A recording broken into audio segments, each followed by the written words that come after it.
In today's lesson, we will learn about the analytical and expository thesis statements. Welcome to another video presented by the Learning Depot.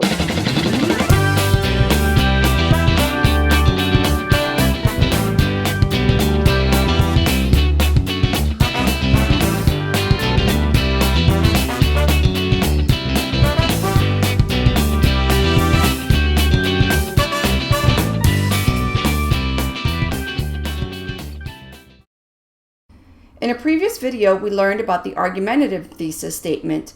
If you remember, the argumentative thesis statement has 5 major points. It takes a position, it has one main or controlling idea, people can disagree with it, it uses specific language, and it supports your conclusion.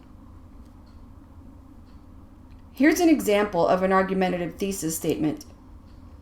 Although social media apps are designed to help people keep in touch with their friends, spending hours every day on social media sites like Facebook and Instagram worsen feelings of loneliness and isolation. In this thesis statement, you are arguing the point that people who spend hours every day on social media experience feelings of loneliness and isolation. Your purpose is to argue that topic. But an analytical and expository thesis statements are framed differently, because in an analytical or an expository paper, the purpose is different than an argumentative one. In an analytical statement, you are dissecting a topic or an idea into its component parts. You are evaluating the issue or the idea and presenting your conclusions to your readers.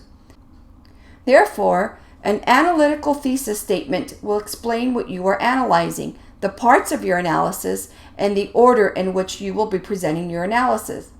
Let's look at an example of an analytical thesis statement. An analysis of immigration policy reveals 2 challenges facing immigration reform: a country's economic need for immigrants and its political and legal sovereignty.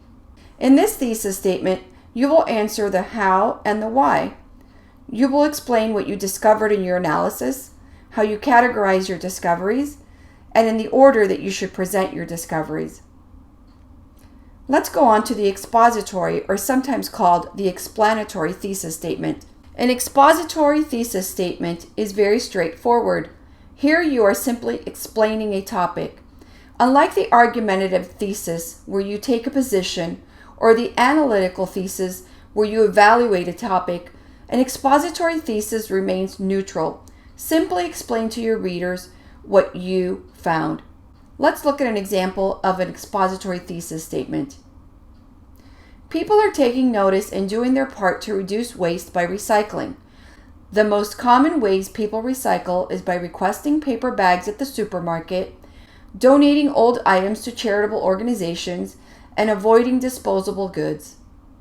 Now, a reader who encountered this expository thesis statement would expect the paper to explain how requesting paper bags at the supermarket, donating old items to charitable organizations, and avoiding disposable goods is the way that people recycle.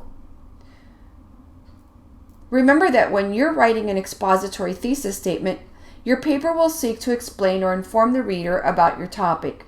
Your explanation should be categorized in the order that makes the most sense. What are you trying to explain? How can you categorize your explanation into different parts? And in what order should you present the different parts of your explanation?